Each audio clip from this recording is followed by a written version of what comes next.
brebis. Un appel à être docile. Je peux parler à une femme mariée ou à un homme marié. Il y a des situations que tu peux vivre. Tu te bats comme un beau diable ou comme une belle diablesse. Mais tu vois que ça ne marche pas. Mais parce que déjà d'abord dans ta maison, il y a un berger. Le berger, c'est le mari. Quelqu'un me dit amen? Est-ce qu'il y a des femmes qui me disent amen?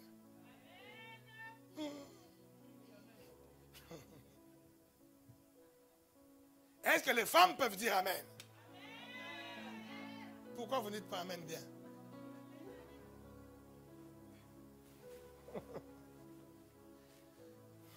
Vous voyez l'histoire de la bergerie. L'Éternel est bien-aimé dans le Seigneur. Vous pensez que c'est facile. C'est tout ce que non, l'Éternel est mon berger. Oui, l'Éternel est mon berger. Mais c'est ce qui se passe avec ta vie. C'est ça qui fait que tu ne veux pas voir ton mari comme un berger. Qu'est-ce qui fait cela? C'est l'orgueil. C'est ton ego qui est tellement fort. Tu es tellement imbu de toi. Mais pourtant, une brebis n'a pas d'ego. Une brebis, c'est que je suis stupide. Une brebis, c'est que je suis incapable.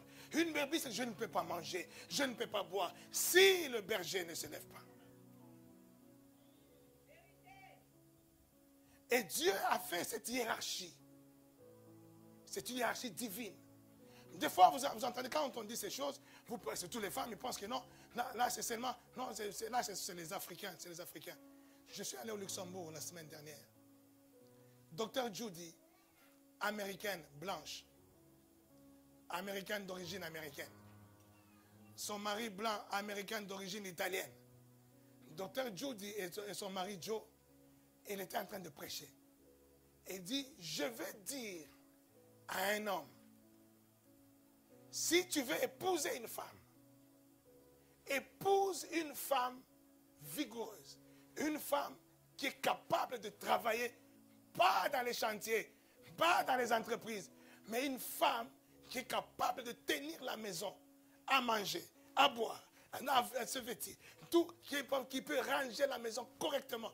Et elle a donné des détails que vous dites, non, ça ce sont les Africains. Mais là, je te parle d'une Américaine blanche de 72 ans, 73 ans, avec toute l'expérience de la vie, et qui est en train de conseiller aux enfants de Dieu. En parlant de Rebecca, il dit Rebecca, c'était la femme modèle. Il dit quand tu veux épouser, regarde que cette femme-là soit comme des Rebecca. Premièrement, c'est une femme spirituelle, une femme qui entend la voix de l'esprit. Parce que Eliezer dit, Seigneur, que la femme qui va accepter de me donner de l'eau à boire et qui va accepter d'en donner aussi à mes chameaux, soit la femme que tu as préparée pour le fils de mon maître. Ça, c'est la prière d'Eliezer. Mais Rebecca, la Bible dit, Eliezer n'avait même pas encore fini de parler, n'avait même pas encore fini de prier, que Rebecca est sortie avec sa cruche pour aller puiser de l'eau. Alléluia. Eliezer avait dit, mon maître Abraham m'a donné des recommandations strictes d'aller épouser, pas dans n'importe quelle tribu, mais dans telle tribu. Et Eliezer a dit, Seigneur, permets que cette femme-là soit de telle tribu. Rebecca est sortie. Rebecca qui était de la tribu. Elle est sortie avec sa cruche pour aller puiser de l'eau. Il voit, il dit, waouh, quelle est cette belle fille-là? Il dit, attends, je vais tenter le coup. Est-ce que tu peux me donner à boire? Oui, bon, mais il n'y a pas de souci. Je donnerai aussi à tes chameaux. Je ne lui ai rien demandé. Je ne lui ai rien demandé. Moi, j'avais demandé à Dieu. Mais à elle, Rebecca, je n'ai rien demandé. Mais elle-même, connectée spirituellement à Dieu, elle a senti dans son cœur que je dois donner à ces chameaux. Et donner aux chameaux, c'était une tâche pas facile. C'était une tâche énorme. Ça voudrait dire qu'elle va faire des va-et-vient au puits jusqu'au chameau au moins 100 fois. 100 fois, elle va, elle puise, elle ramène. Elle va, elle puise, elle ramène. Elle va, elle puise, elle ramène. Bien aimé dans le Seigneur. Et ça dit, cette femme-là a démontré toutes les qualités selon Dieu de la femme qu'il faut. De la femme selon l'esprit et la femme qui est capable. Parce que Dieu a mis en elle des capacités. Les capacités que toi, un homme, tu n'as pas. Les capacités physiques, toi, tu es là, tu peux donner un coup de patate et tu casses la mâchoire de quelqu'un. Mais la femme ne le fera pas. Elle donne un coup, là, c'est mou, ça ne casse la mâchoire de personne. Mais la femme peut tenir 100 fois aller-retour avec de l'eau. Mais toi, quand on va te donner ça, tu vas faire 10 fois, tu es essoufflé. Parce qu'elle, elle a cette capacité en elle. Dieu a mis cette capacité en elle. Alléluia. Alléluia. Est-ce que je peux parler à une femme? Je vais faire cette parenthèse à une femme. J'expliquais à Hervé, j'ai dit, Hervé, quand tu vois ta femme au téléphone, 30 minutes, 1 heure, tu viens, toi, tu commences à péter les plombs, tu es toujours au téléphone, fais gaffe. C'est une femme. C'est une femme. Bien sûr, il ne faut pas que ça exagère, non? On ne va pas passer toute ta journée au téléphone quand même. Mais quand même, quand elle comprend là en tant qu'une femme. Pourquoi? Parce qu'en elle, il y a des choses, il y a des capacités, il y a des aptitudes, il y a des prédispositions que toi tu n'as pas. Et une des prédispositions principales qu'elle a, que moi je n'ai pas, c'est que la femme, elle est faite pour le relationnel. Elle est faite pour dialoguer. Elle est faite pour échanger. Elle est faite pour avoir une relation avec les gens. Et c'est cette capacité-là qui lui donne la capacité de pouvoir être capable de supporter pendant 9 mois un être vivant dans son ventre. Et d'entretenir avec cet être vivant dans le ventre une relation. Si tu lui enlèves la capacité relationnelle qu'elle a, tu es en train de lui dire, il ne faut pas faire des enfants non plus. Je vais t'enlever la capacité de faire des enfants. Parce que pour faire des enfants, il faut avoir la capacité d'être relationnel. Et quand la femme est en train de papoter, elle entretient cette capacité, cette aptitude en elle d'être relationnelle et de garder même un enfant dans le ventre. Est-ce que je parle à quelqu'un? Est-ce que je parle à un homme?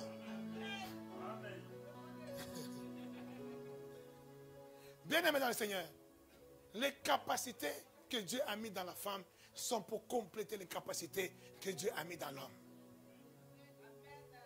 Aujourd'hui, on voit des hommes qui vont te dire, non, toi, à la maison, l'homme, il est fâché. Pourquoi? Parce que toi, la femme, tu n'as pas de travail. Parce que tu es au chômage. L'homme, il est devenu nerveux au travail. Il est devenu mauvais au travail. Parce que tu ne travailles pas. C'est moi qui te nourris, c'est moi. Oh! Mais dis-moi tout simplement, changeons de rôle. Moi, je deviens femme, toi, deviens un homme. Comme ça, moi, je ne vais pas t'arranger. Est-ce que je parle à une femme?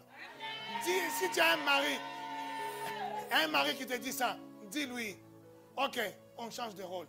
Mais moi, je te permettrai de ne pas travailler. Reste à la maison.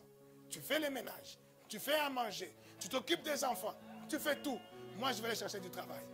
Et moi, je te dirai, ne cherche pas de travail. Moi, je vais te nourrir.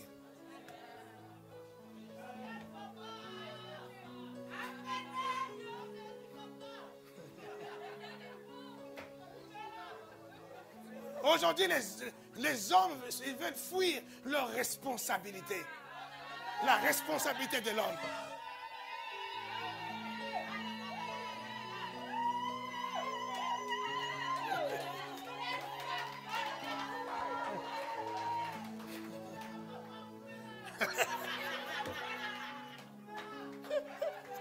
C'est pas possible.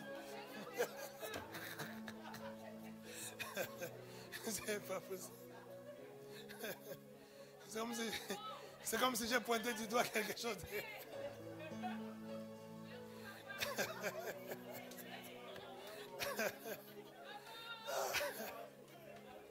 Bon, vous voulez que je parle un peu des hommes aussi?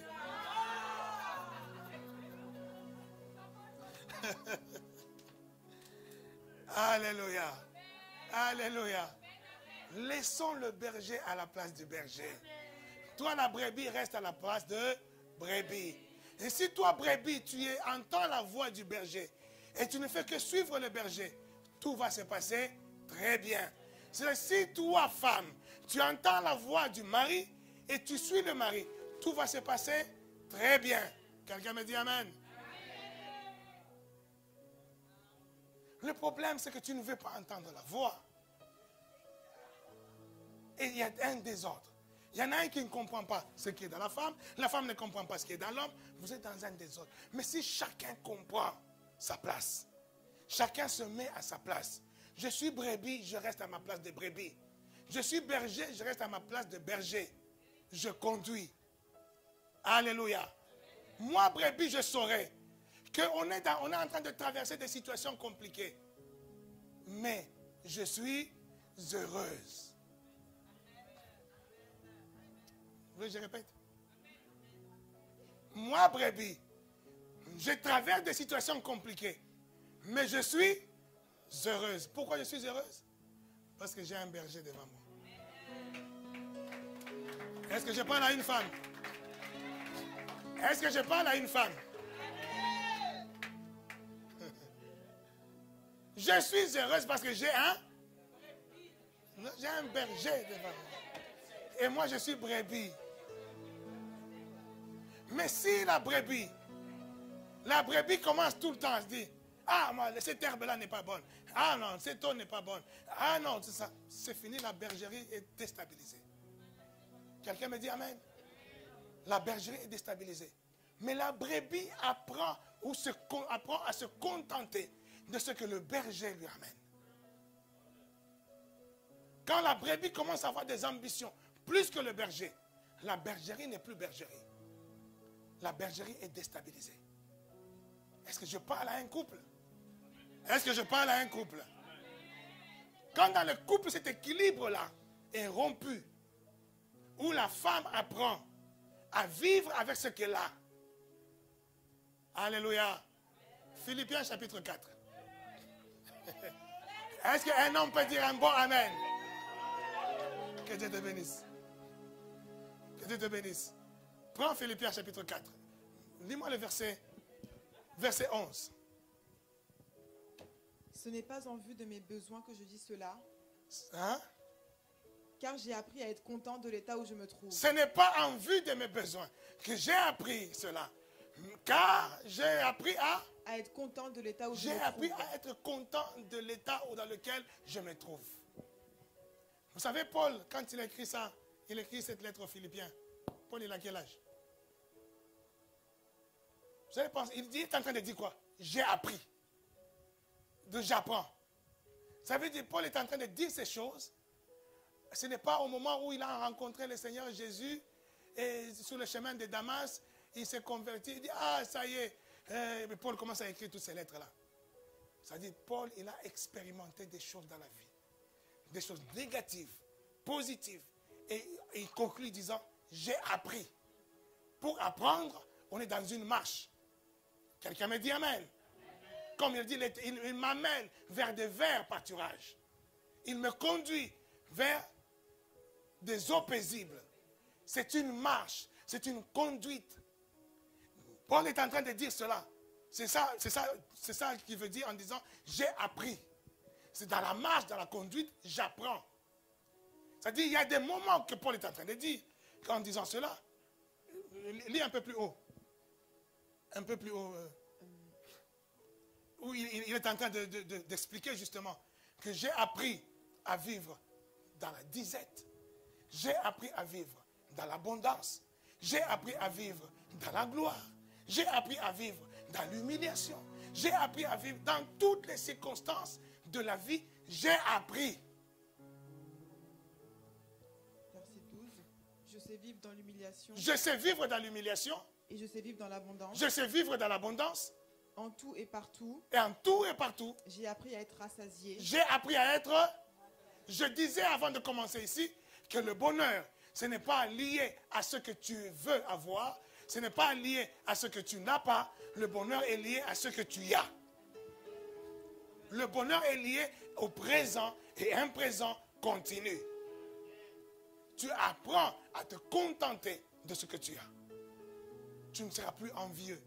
Tu ne vas pas envier les gens. Tu ne vas pas être jaloux des gens. Tu ne vas pas être là à pouvoir faire des croche-pieds aux gens. Parce que tu as appris. Ça s'apprend. Mais comment on t'apprend ça? Comment on t'apprend ça? C'est là que le berger, il te frappe. Pour que tu ne dévies pas. Il te frappe pour que tu rentres dans son intimité. Il te frappe pour que tu sois attaché à lui. Et pendant que tu es attaché à lui, il t'apprend à te contenter de ce qu'il te donne. Parce que toi, brebis, tu pensais que non, cette herbe-là dans cette prairie-là, elle n'est pas bonne. Et toi, tu commences à sortir pour aller ailleurs. Le berger, il te frappe pour que tu ne puisses plus aller ailleurs. Tu restes là. Et quand tu restes là, tu apprends à te contenter de ce qui est là. Je parle d'un couple. Si tu te contentes de ce que tu as, ce que te présente le brebis, mais il faudra, vous voyez, le problème, c'est l'équilibre. Il faudra qu'il y ait cet équilibre-là. Chacun à sa place. Amen. Le berger à sa place, la brebis aussi à sa place. Si le berger, au lieu d'être berger, c'est un mercenaire, là, ça devient compliqué. Hein? Là, tout ce que je suis en train de raconter tombe à l'eau parce que je suis en train de parler à quelqu'un qui est conduit par un mercenaire.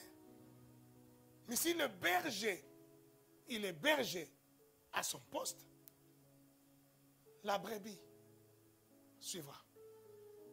Amen. Je disais à Hervé, je dis Hervé, tu dis à ta femme, c'est moi qui te nourris. Je dis bon, écoute, maintenant, qu'est-ce qui se passe? Qu'est-ce qui se passe dans le monde spirituel? Tu es en train de dire, Dieu ne pourvoit pas à mes besoins. Amen. Ne pourvoit pas à mes besoins, mais pourvoit à ses besoins. Qu'elle puisse se nourrir elle-même. Parce que moi, j'en ai marre de la nourrir. Oh, oui ou non? Il y a des hommes qui disent, mais je suis chez moi. Ici, c'est chez moi. C'est chez toi. Et tu dis à ta femme, ici, c'est chez moi. Donc, c'est chez toi, ce n'est pas chez ta femme. Hein? Et tu crois qu'avec ça, Dieu va permettre que demain, tu sois capable d'acheter ta propre maison cash. Mais ce jour-là, tu vas mettre ta femme à la porte. Tu vas mettre ta femme à la porte. Tu vas dire, mais attends, toi là, c'est toi qui avais eu l'argent pour acheter. Moi, j'ai acheté ma maison cash. Mais là, quand tu sais que non, la maison que j'ai achetée, c'est moi qui paye, ma femme aussi elle paye. Bon, là, ta bouche se calme. Mais quand tu sais que c'est moi qui ai payé tout, mais ta femme n'a même pas, elle ne va même pas ouvrir sa bouche. Hein? Oh, mais tout ça, c'est bien.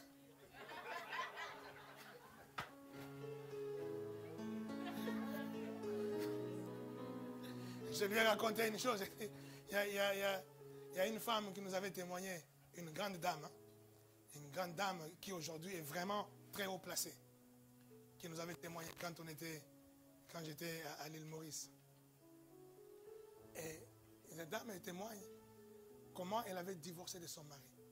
Quand elle était mariée, elle ne pouvait même pas tousser, comme disait ma fille. Elle ne pouvait même pas tousser dans la maison. Donc le mari, c'était quelqu'un qui avait vécu avec des hommes haut placés, mais qui n'a rien. Hein, mais comme j'ai vécu, moi j'ai fui, moi j'étais. Et alors, et maintenant. Mais tu vois, quand ces gens-là, ils disent, moi j'ai fui, mais il veut la maison, moi je suis bourgeois, moi je suis ceci. Donc, la femme ne pouvait rien faire. Tout ça, touche pas, c'est moi, touche pas. Ça c'est chez moi. Un jour, la femme, elle avait tellement marre. Elle a vécu tellement bridée par cet homme. Elle décide un jour, je me casse. Elle dit, j'en ai marre, là, je ne suis pas ta prisonnière, je m'en vais. Et elle prend ses valises et tout ça. Je m'en vais, elle part. Mais pour sortir, elle sort là, elle sort de la maison, elle revient. Elle lâche 2-3 paix.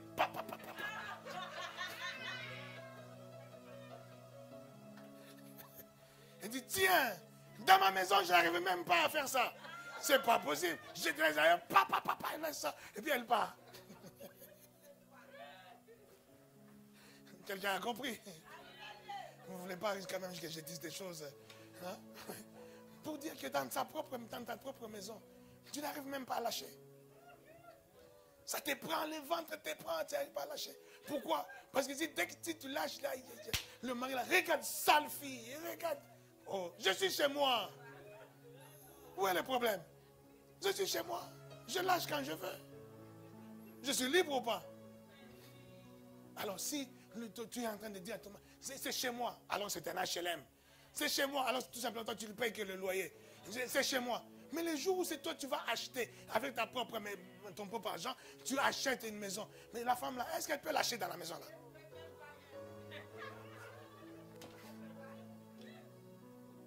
Ça, ce sont des mercenaires. Vous voyez pourquoi Dieu ne bénit pas certaines personnes? Parce que Dieu sait que lui là, si je le bénis, c'est fini. La pauvre là, la pauvre brebis là, on va la tondre dans tous les sens. On va la tondre toute semaine, elle va rester là, le foie va l'attraper. Dès que ça pousse un peu, on tombe. Je parle des brebis et du berger. Les brebis et les bergers, c'est tout. C'est l'église, c'est ta maison, c'est ta vie. Quand tu apprends à te mettre à ta place, je suis berger, j'apprends à être un bon berger. Et être un bon berger a des exigences. Être un bon berger a des pratiques que je dois faire. C'est pour cela que pour certaines brebis, je hausse la voix. Pour certaines brebis, je baisse la voix. Pour d'autres, je frappe un peu. Et toutes ces choses, parce que j'aime le troupeau. Et ce troupeau-là, je dois présenter ce troupeau à mon Père. Et je dois rendre des comptes à mon Père. Voilà le troupeau que tu m'as donné. Je te le rends en bonne santé, sain et irrépréhensible. Quelqu'un me donne un bon amen. Mais pendant que je suis en train de sanctionner comme étant un bon berger, mais toi, brebis, tu commences à te rébeller. Tu commences à dire, non, moi je ne veux pas. Pourquoi il m'a frappé? Mais je t'ai frappé pour que je te porte derrière. Mais toi, je te frappe, et puis tu ne veux pas non plus que je te porte. Je suis obligé de te laisser, de t'abandonner. Oui ou non? Oui ou non? Vous allez remarquer que beaucoup parmi vous, si vous entendez quelqu'un, je ne viens plus en église, je fais ceci, donne-lui de l'amour, parle-lui avec amour. Parce que vous devez déjà savoir qu'il y a forcément une raison. Mais cette raison, ce n'est surtout pas ce qu'elle est en train de dire. Je parle à quelqu'un? Il suffit que tu tombes avec une fille là. Vous tombez, vous êtes deux, il n'y a personne. Dès qu'il y a un soupçon, des gens commencent à... On vous a repéré, tout ça. La honte arrive.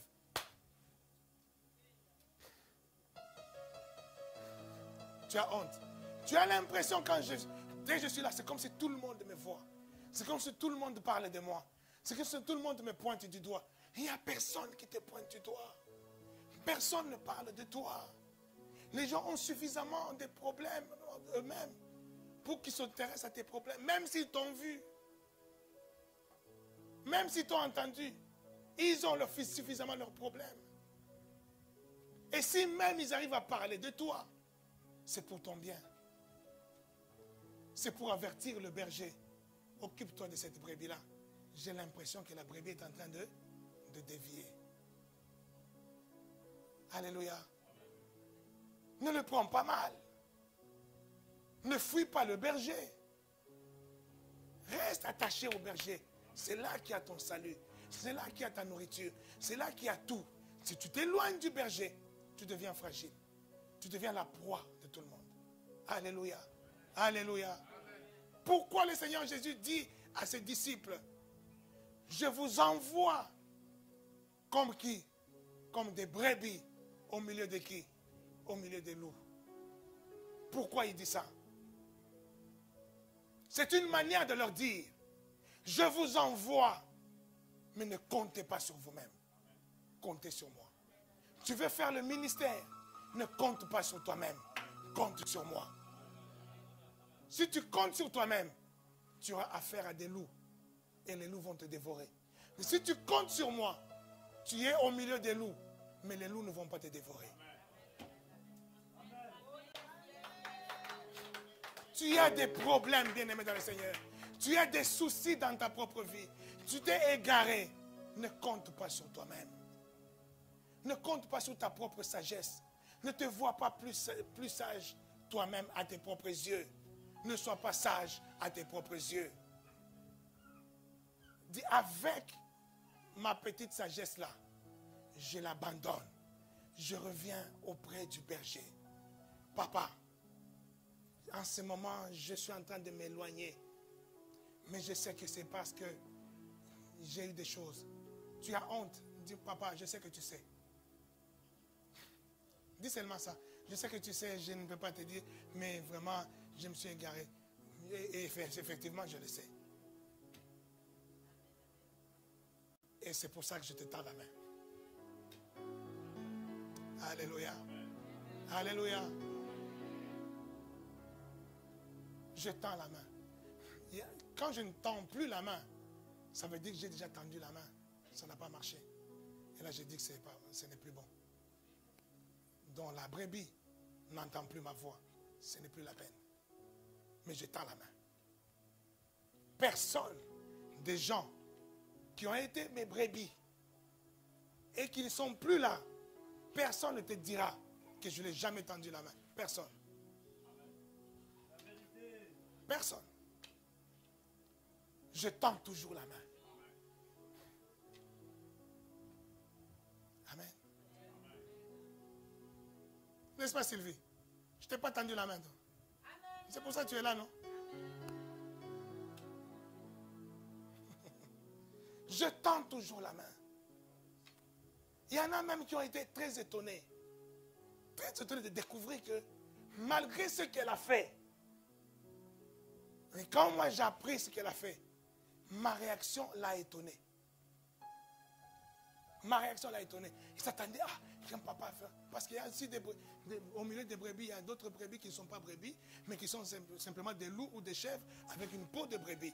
Et là, au milieu des brebis, ces chèvres-là, ils sont là, ils donnent des coups de corne à d'autres brebis pour que tu sortes de la bergerie. Pour qu'après tu sortes là, et ils savent que quand tu vas sortir, tu es sa proie après. Et ces brebis-là, ils vont te dire, tu vois ce que tu as fait? Si papa apprend ça, c'est grave, toi. Comment toi tu peux faire ça? Vraiment, si papa apprend ça, si papa apprend ça, il fait quoi? Il va te tuer? Je suis un berger. Et je suis un bon berger, oui ou non? Tu peux quand même témoigner cela.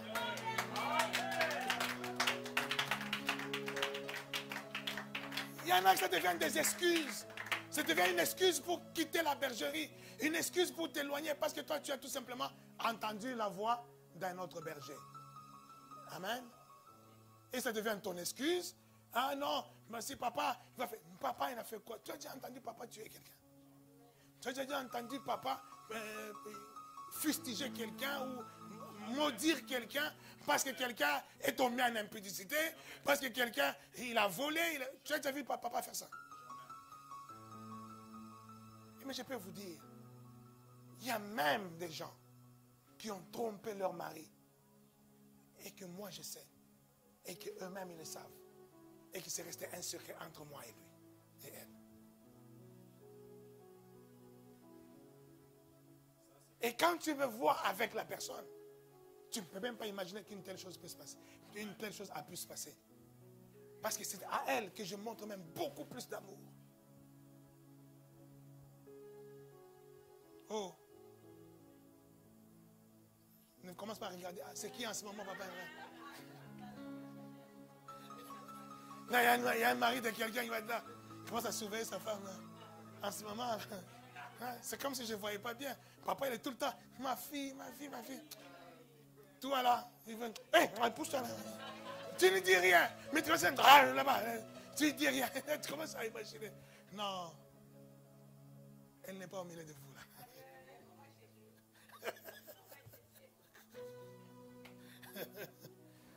Amen. Non, c'est pour vous dire. Des fois, vous vous trompez ou tout simplement parce que d'autres boucs vous trompent. Et 2 fois simplement, c'est parce que toi, tu as une très mauvaise image du berger. C'est ce que David est en train de corriger.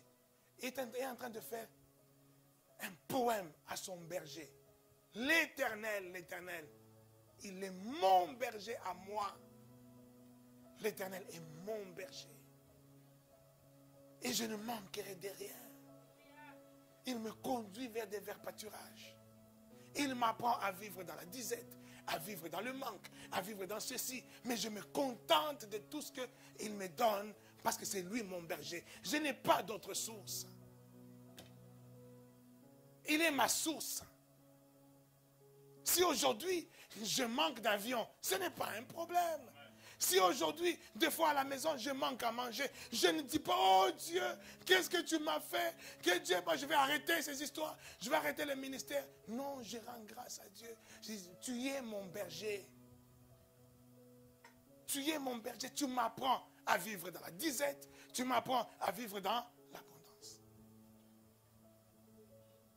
Un jour, je disais, pendant que moi-même j'exhortais, je dis, est-ce qu'un papa comme moi, pour apprendre à mon enfant, pour apprendre, je ne sais pas moi, à Ilan, à se tenir bien, à ne pas être turbulent, à ne pas sauter à gauche, à droite, est-ce que je suis capable de lui briser la jambe et pour qu'il ne saute plus parce qu'il est en train de sauter dans toute la maison, je lui brise la jambe pour qu'il ne saute plus? Est-ce que moi, un papa, je peux faire ça? Vous voyez, quand j'ai posé cette question-là, moi, je me suis posé la question. Je me posais la question par rapport à quoi? Par rapport à une méditation que je faisais sur ce que nous appelons le brisement. Amen. Que Dieu nous brise pour nous apprendre à ceci, cela, nanana. Et dans tout ce qu'entend le brisement, je me disais, est-ce que moi je suis capable de briser la jambe de mon enfant pour lui apprendre à ne pas sauter dans toute la maison? Et je me suis répondu à moi-même, non.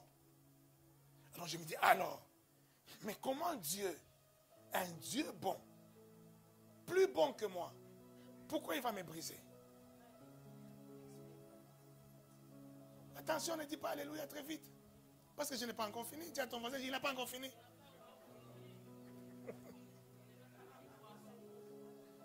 Alléluia. J'ai dit, mais pourquoi Dieu, le Dieu bon, est-ce que lui, il va me briser? Pourquoi? Parce que moi, je ne suis pas capable de briser mon enfant pour lui apprendre quoi que ce soit. Mais lui qui est plus bon que moi, il va briser pourquoi? Mais j'ai compris que je ne suis pas capable de casser la jambe à mon fils pour lui apprendre, mais je suis capable de lui donner une claque. Oui ou non? Je suis capable de lui donner une claque pour le corriger, pour l'amener. Pourquoi donner une claque et pourquoi ne pas casser la jambe? Parce que je ne suis pas capable de réparer une jambe. Je ne sais pas comment ça se répare. Mais une claque, je sais qu'il n'y a pas de conséquences. Le berger, la brebis récalcitrante qui sort, le berger lui casse la jambe. Parce que le berger sait réparer la jambe. Il sait que je mettrai tel truc. Au bout d'un certain temps, la brebis là va remarcher correctement. Est-ce que le Dieu Tout-Puissant, le berger de tous les temps, le Dieu, ton papa, il ne peut pas te réparer? De quoi? De quand il va casser la jambe, il n'est pas capable de réparer? Quand il va casser tes finances, il n'est pas capable de réparer? Quand il va casser ton couple, il n'est pas capable de réparer? Qu'est-ce que Dieu n'est pas capable de réparer? Qu'est-ce que Dieu n'est pas capable de réparer? Dieu peut réparer tout. Amen. Amen. Et il va réparer, ou il peut permettre qu'il soit quelque chose de cassé. Dans ce que tout, il sait que toi, tu es capable. À la hauteur de tes capacités. C'est là même, interviennent même les épreuves. À la hauteur de ce qu'il sait que tu es capable. Si c'est que toi, si je lui enlève les finances là, lui, pour qu'il puisse avoir encore des finances, c'est jusqu'à la mort. Pourquoi il va te les enlever? Pourquoi il va te les enlever? Si c'est que toi, si je casse ton couple là, c'est fini, tu ne pourras plus te marier. Pourquoi il va casser ton couple? Les capacités du prophète Shimba ne sont pas les capacités de Maxime. Quelqu'un me dit Amen. Lui qui a été capable de permettre dans ma vie que mon couple se sépare pendant 2 ans, ça ne veut pas dire qu'il va le permettre aussi dans la vie de Yannick. Ce n'est pas parce qu'il sait, lui il sait que Yannick peut-être ne pourra pas supporter. Lui il sait que non, papa Robert ne pourra pas supporter. Mais il sait aussi que mon fils Shimba, lui il peut supporter. Et comme il peut supporter, c'est un bon moyen pour lui faire comprendre et lui faire réaliser que lui-même qu'il comprenne, que lui-même qu'il réalise qu'il aime sa femme et qu'il réalise aussi qu'il m'aime moi. Et par ce moyen-là, je veux bien l'éprouver pour travailler son cœur, pour qu'il réalise que non, l'Éternel est mon berger. Même si mon couple est cassé, je me contente de ça. Ça me fait mal. Quand la patte de la brebis la patte est cassée, vous pensez que ça ne lui fait pas mal? Ça lui fait mal. Ça va lui faire mal. Mais c'est au travers de ce mal-là que je lui apprends des choses. Quand tu manques des choses à la maison, tu manques des choses dans ta vie, il y a des situations que tu espérais avoir, mais qui n'arrivent pas, qui sont même légitimes, que tu n'y arrives pas. Des fois, c'est Dieu qui permet que ces choses-là arrivent dans ta vie pour que ce manque-là puisse susciter en toi un retour à l'intimité avec Dieu pour recevoir la révélation et la sagesse de te conduire dans de bons pâturages. Et tu peux dire, même quand je manque de rien, mais je sais que j'ai tout. Parce que mon Dieu est en train de me conduire là où il y a les meilleures choses. Même quand je traverse la vallée de l'ombre de la mort, je ne crains rien. Parce que je sais que le danger, quoi qu'il soit, qu'il viendra. La vallée, ça s'appelle la vallée de l'ombre de la mort. Donc dans cette vallée-là, il y a plein de dangers. Je suis en train de traverser une situation dans ma vie très dangereuse. Des conditions très compliquées dans ma vie. Je le sais. C'est effrayant. Ça bouge, ça secoue. Mais c'est là-dedans que Dieu est en train de m'apprendre à lui faire confiance. Le problème, ce n'est pas le fait d'avoir peur, mais le problème, c'est de se dire, dans cette peur-là, je me ressaisis parce que j'ai confiance en celui qui me conduit. C'est ça la foi. Je suis en train de parler de la foi. La foi, c'est se reposer sur le berger. Moi, je n'ai besoin de rien. Je ne suis capable de rien. Tout ce dont j'ai besoin, c'est par la foi. Je disais jeudi, il dit, mon juste vivra par. Tu es déjà juste. Ça veut dire que tu es déjà brebis. Ça veut dire que tu fais partie déjà de la brebis, de la bergerie plutôt. Et parce que comme tu fais partie de la bergerie, tu dois vivre en mettant toute ta confiance en qui? Au berger. C'est ça, mon juste vivra par la foi. Alléluia. Alléluia.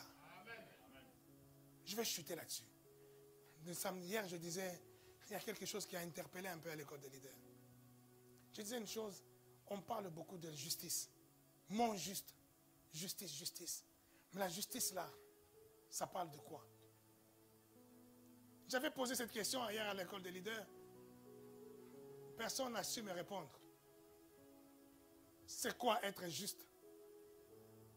C'est quoi la justice de Dieu?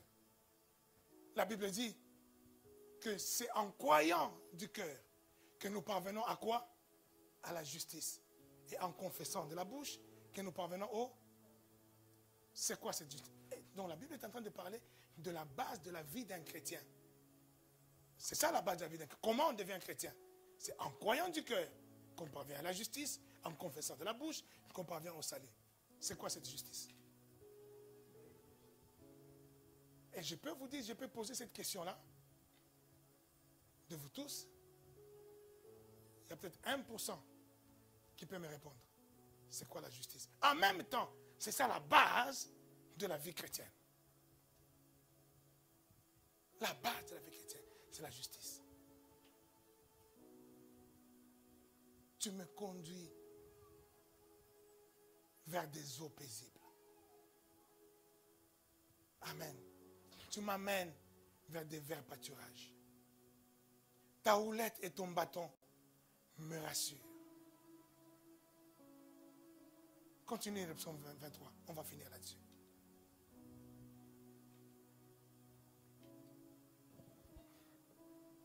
Reprends. L'Éternel est mon berger. L'Éternel est mon berger. Je ne manquerai, Je ne manquerai de rien. Il me fait reposer dans Il me fait reposer dans de verts pâturages. Il me dirige. Il me dirige près des eaux paisibles. Près des eaux paisibles. Il restaure mon âme. Il restaure mon âme. Comment il restaure ton âme? Comment il restaure ton âme? L'âme, ce sont tes sensations. L'âme, ce sont tes sentiments. L'âme, c'est ta réflexion. L'âme, c'est le renouvellement de l'intelligence. L'âme, c'est toutes ces choses-là qui sont attachées aux choses que tu as acquis, que tu as compris, qu'on t'a inculqué dans le monde, dans la famille, dans la culture, dans la région, dans le pays, à l'école.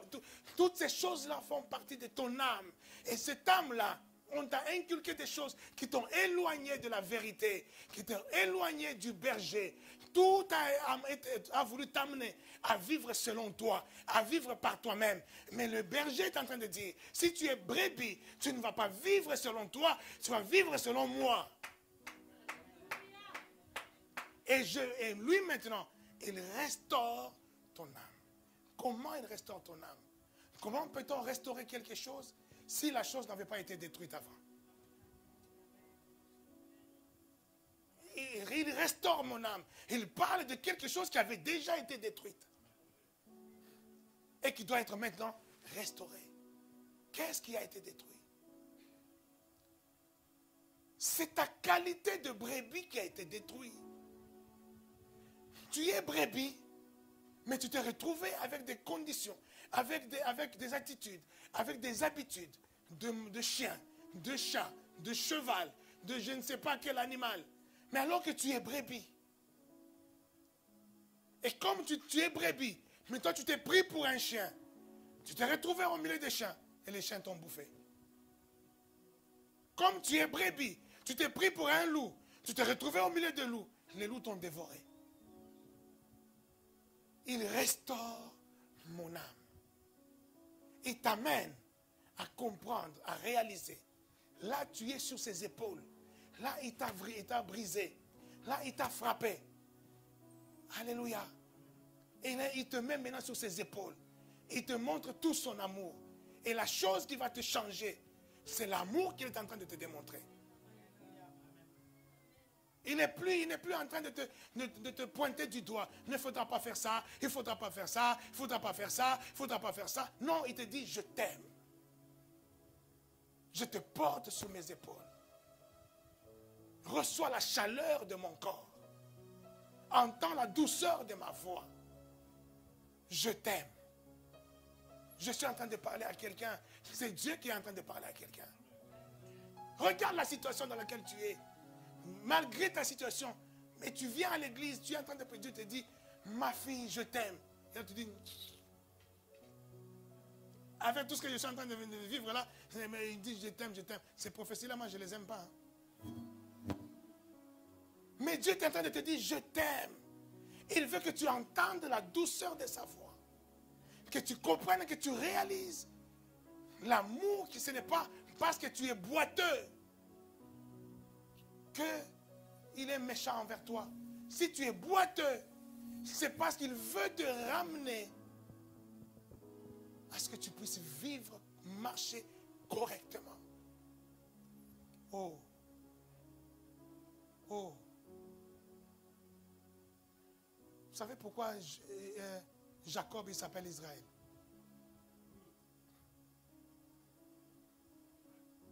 Jacob, qui voulait dire voleur. Son nom voulait dire voleur, usurpateur. Dieu a changé son nom. Il dit désormais tu t'appelles Israël, qui veut dire un prince. Mais à quel moment il a changé? À quel moment il a changé? Quand Jacob a commencé à boiter. Quand il a frappé Jacob à la hanche. Et Jacob est devenu boiteux. Et Jacob pouvait maintenant vivre. Il est à ce moment-là, Jacob. Tout ce qu'il avait, les biens qu'il avait, il avait donné ça à Saül. Plutôt à Isaïe, son frère. Il a tout envoyé.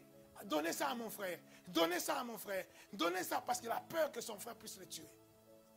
Il est resté seul, dépouillé de tout. Le Seigneur vient maintenant le voir. Un ange de l'Éternel est venu. Et la Bible dit que cet ange-là, c'était Dieu. C'était le Seigneur Jésus qui était venu le voir. Il a combattu avec lui. Le combat qu'il a fait avec lui, c'est le combat de changer Jacob en Israël. C'est le combat de faire tomber toutes tes mauvaises habitudes que tu avais, tes mauvaises croyances que tu avais.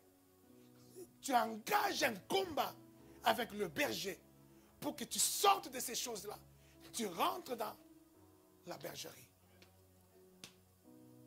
Le berger engage un combat avec toi. Qui peut combattre avec Dieu? Qui peut combattre avec Dieu? Mais la Bible dit Jacob a combattu avec Dieu. C'est impossible.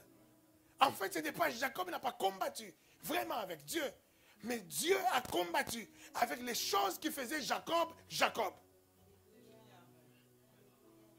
Pour que ces choses quittent la vie de Jacob et que Jacob devienne maintenant ce que Dieu lui a voulu qu'il soit, ce que Dieu lui avait dit qu'il est, ce que Dieu lui savait déjà dès le ventre de sa mère que Jacob est. Et Dieu savait dès le ventre de sa mère que Jacob était un prince, parce qu'il avait déjà prophétisé.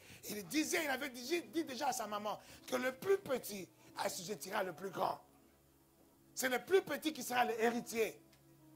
Avant même que Jacob ne soit né, avant qu'il fasse quoi que ce soit, il avait déjà une destinée que Dieu avait déjà tracée. Et cette destinée, Jacob étant né, il s'est éloigné de la destinée. Il s'est éloigné de la destinée. Et Dieu voulait le ramener dans la destinée. Et pour le ramener dans la destinée, il a fallu combattre et battre tout ce qui faisait qu'il soit loin de la destinée. Dieu n'en avait pas contre Jacob. Ce n'était pas Dieu n'haïssait pas Jacob. La Bible dit Dieu aimait Jacob. Mais quand Dieu frappe Jacob, ce n'est pas pour lui faire du mal. Quand il a frappé Jacob, c'est pour frapper ce qui fait du mal à Jacob et qui fait partie de son âme. Dieu est en train de vouloir corriger l'âme de quelqu'un. Dieu est en train de redresser l'âme de quelqu'un. Tu peux dire, ça c'est moi. Pour cela, il a besoin que tu sois frappé par un ange. L'ange va frapper ta tétustesse. L'ange va frapper là où il y a ta désobéissance. L'ange va frapper là où il y a ta mauvaise foi. L'ange va frapper là où il y a ta mauvaise conduite. Là où il y a ton impudicité. C'est là où l'ange va frapper. Mais l'ange ne frappe pas pour te perdre toi. Mais il te frappe pour changer ton âme. Ton âme qui était Jacob devient un prince, devient Israël. Est-ce que je parle à un prince? Est-ce que je parle à un prince? Accepte ce changement. Accepte la position de brebis. Accepte de marcher derrière le berger. Le berger que le Père a mis devant toi, lui-même, il a ouvert la porte et le berger est rentré pour te prendre et te faire sortir. J'aime bien une chose qu'il est en train de dire. Il dit le berger, le bon berger, quand il prend les brebis, il les fait sortir, les brebis deviennent libres. Ils peuvent alors entrer et sortir. Entrer et sortir. Entrer et sortir. Pourquoi? Parce qu'ils connaissent maintenant le berger, ils connaissent la voix du berger, et ils deviennent libres. Et le berger, il les laisse libres parce qu'il sait que même si je dors, et ils peuvent entrer, ils peuvent sortir et ils rentreront. Ils peuvent sortir et ils rentreront. Quelqu'un me dit Amen. Mais tant que tu n'es pas encore brebis, on ne te laisse pas entrer et sortir. Tu restes dans l'enclos. Dis ça, ce n'est pas moi. Dis encore ça, ce n'est pas moi. Je vous aime du cœur de berger. N'interprétez jamais mal ce que je fais. Amen. Tout ce que je fais, c'est pour toi. Amen. Tout ce que je fais, c'est pour toi. N'interprète jamais mal. Il y a des situations, il y a des fois, je suis dur. Mais c'est pour toi, ce n'est pas pour moi. Certains pensent que peut-être que je peux être dur parce que je ne veux pas de ton mariage.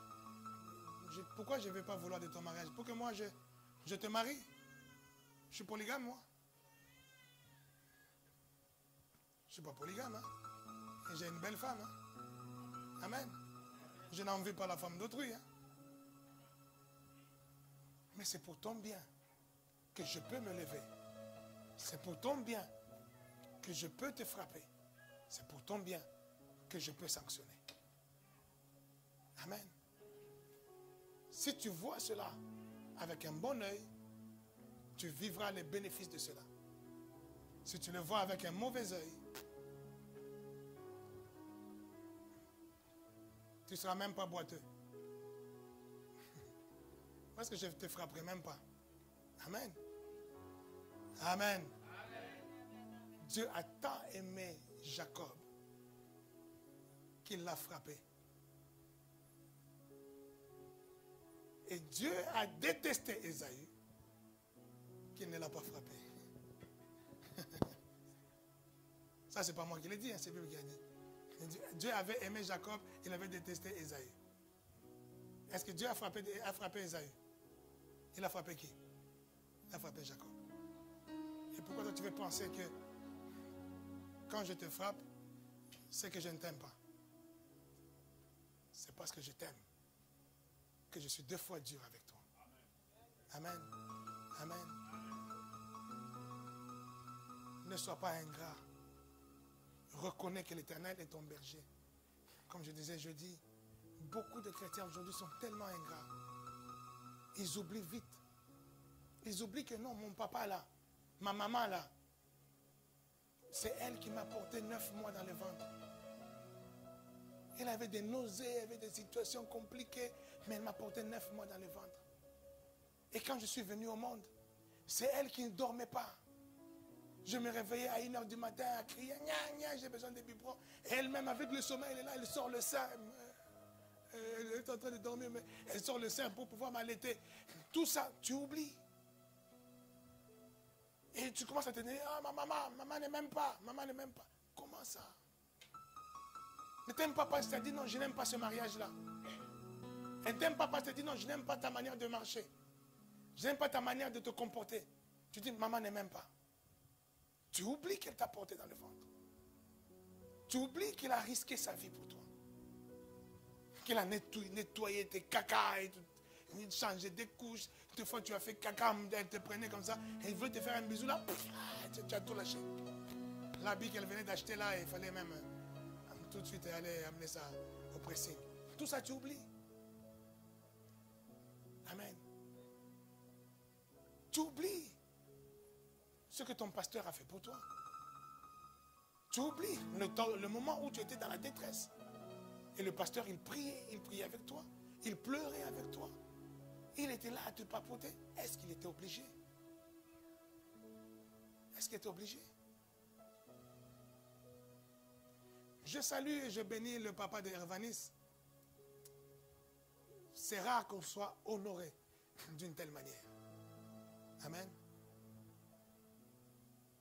Avant qu'Hervanis se marie, le papa souhaitait me rencontrer. Il a envoyé Hervanis dit au pasteur, est-ce qu'on peut se rencontrer? Il faut quand même, tu ne vas pas te marier sans que je voie et je parle avec lui. Bon, lui avec maman, ils se connaissent, mais bon, c'est moi le pasteur. Je vais te rencontrer, tout ça.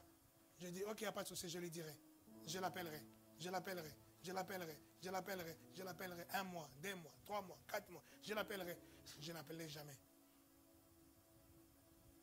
Un autre papa va dire, vous voyez vos pasteurs, ils n'ont aucun respect.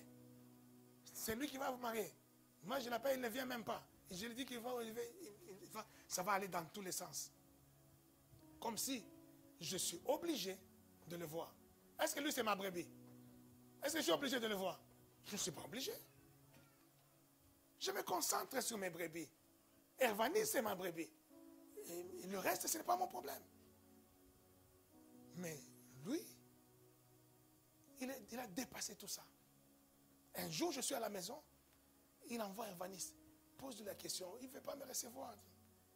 Hervanis m'appelle, papa m'a dit qu'il il a beaucoup essayé de t'appeler, il t'a appelé, il t'a laissé des messages. Et il dit, dis-lui seulement, je vais le rappeler, je suis vraiment occupé. Je vais le rappeler. Et Hervanis me dit, papa, est-ce que tu es à la maison? Je suis à la maison. Mais papa, est-ce que je ne peux pas venir? Il insiste, vraiment, est-ce que je ne peux pas venir avec lui? Je dis, ok, viens avec lui. Il est venu jusque chez moi. Il est venu pour quoi faire? Pour me dire merci. On dit, je te remercie vraiment. Ma fille va se marier. Et quand je vois comment ma fille va se marier, je m'imagine comment je l'ai eu cet enfant. Comment j'ai galéré avec cet enfant. Sa maman est décédée, elle était toute petite. J'étais seul avec elle. Ça m'avait pris la tête. Il commence à pleurer. Il me supplie. Il dit, est-ce que tu peux...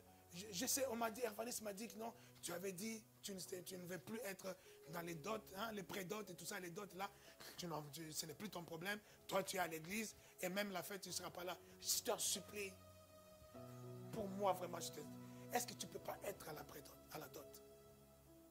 Ça va, je veux vraiment que tu sois là. C'est toi son papa.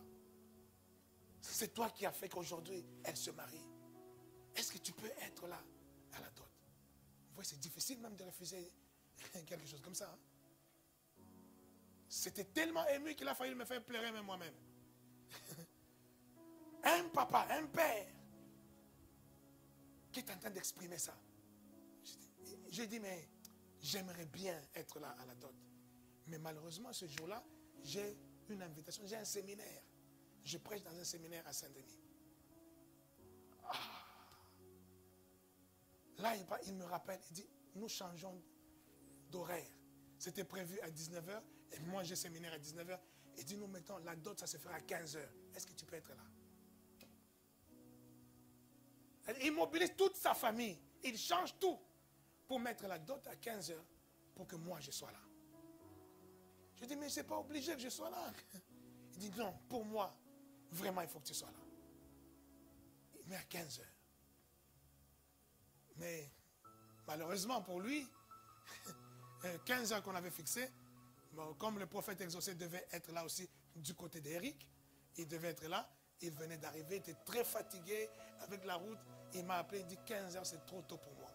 Je suis fatigué, je viens d'arriver là, juste ce matin, il faut que je dorme un peu. J'ai dit non, alors là, dors, repose-toi. Tu ne peux pas aller comme ça, fatigué à 15 heures, repose-toi. Dis à Eric Hervanis d'appeler le papa, de leur dire qu'ils remettent ça à 19h. Ce n'est pas grave si je ne suis pas là, mais toi tu dois être là. C'est comme ça qu'ils ont remis à 19h pour que tout se passe et moi je n'étais pas là. Vous voyez ça, c'est quelque chose qui me donne même envie de marier des enfants. Amen. La reconnaissance, simplement. Tu dis, c'est ça mon plaisir en tant que berger. Maintenant, elle habite à Luxembourg. Je ne vais pas manger chez elle. Je ne vais pas boire chez elle. Je ne vais pas dormir chez elle. C'est elle qui est heureuse dans son couple. Mais c'est ça mon plaisir. Mon plaisir qu'elle soit heureuse là-bas. Quand je la vois au Luxembourg, là, je suis allé au Luxembourg, je la vois là, assise devant là, mais avec beaucoup de fiel, je regarde comme ça, je refuse même de la regarder. Je dis, c'est là, elle va me déconcentrer, Et là, c'est ça. Je dis, regarde là, elle se prend pour une reine là, elle a des congos. Je dis, hé, je suis petite là, je ne vais même pas la regarder. Elle va me déconcentrer. Elle est en train de vivre ses bisengo. Est-ce que moi je suis là? Je ne suis pas là. Amen. Mais quand je me battais avec elle, quand je l'interdisais des choses, quand je dis ne fais pas ça, ne fais pas ça, ne va pas là, ne va pas là. Si elle n'était pas brebis, elle se dit, papa ne m'aime pas. Mais elle, plus je l'interdisais, plus tu la voyais dès qu'elle me voyait. Si elle ne vient pas tomber dans mon cou, elle n'est pas bien. Il faut qu'elle vienne, mon papounet, pour qu'elle se sente bien. Alors que je viens de la casser. Amen. C'est ça les brebis. Tu peux lui dire tout ce que tu veux, tu peux lui reprocher tout ce que tu veux. Mais quand c'est une brebis et qui se met à la place de brebis, elle ne pourra qu'atteindre de verts pâturages. Elle atteindra des eaux paisibles. Ce n'est pas la marche qui doit te tromper. Ce n'est pas la traversée du désert qui va te tromper. Ce n'est pas la traversée de la vallée de l'ombre de la mort qui va te tromper. Mais si tu sais que je suis brebis, tu regardes au berger. Et tu vois le berger comme étant celui qui est en train de te conduire vers de verts pâturages, vers le bon mariage, vers le bon travail, vers le bon ministère, vers tout ce qui est bon. Et c'est lui qui te conduit. Tu n'as qu'à le suivre simplement. Ne te contente pas seulement de ce qui est bon à l'instant, mais contente-toi de tout ce que tu as à l'instant. Bon ou pas bon, tu seras heureux. Que ce soit dans le couple, que ce soit à l'église, que ce soit dans la vie de tous les jours, contente-toi de tout ce que tu as au moment que tu les as. Est-ce que je parle à l'église? Donne-moi un bon amen. Sois heureux au nom de Jésus. Vis ton bonheur au nom de Jésus. Je dis à quelqu'un, ton bonheur commence maintenant. Ton bonheur commence aujourd'hui. Ne mets pas ton bonheur pour demain. C'est maintenant ton bonheur. Avec ce que tu as et avec aussi ce que tu n'as pas, tu es déjà dans ton bonheur. Avec ton célibat ou avec ton mariage, tu es déjà dans le bonheur. Et je te confirme que demain, tu vivras la meilleure des choses qu'il soit pour toi. Je te confirme, demain ne sera pas comme aujourd'hui. Alléluia. Alléluia. Que Dieu bénisse la Méas. Que Dieu bénisse les enfants de Méas.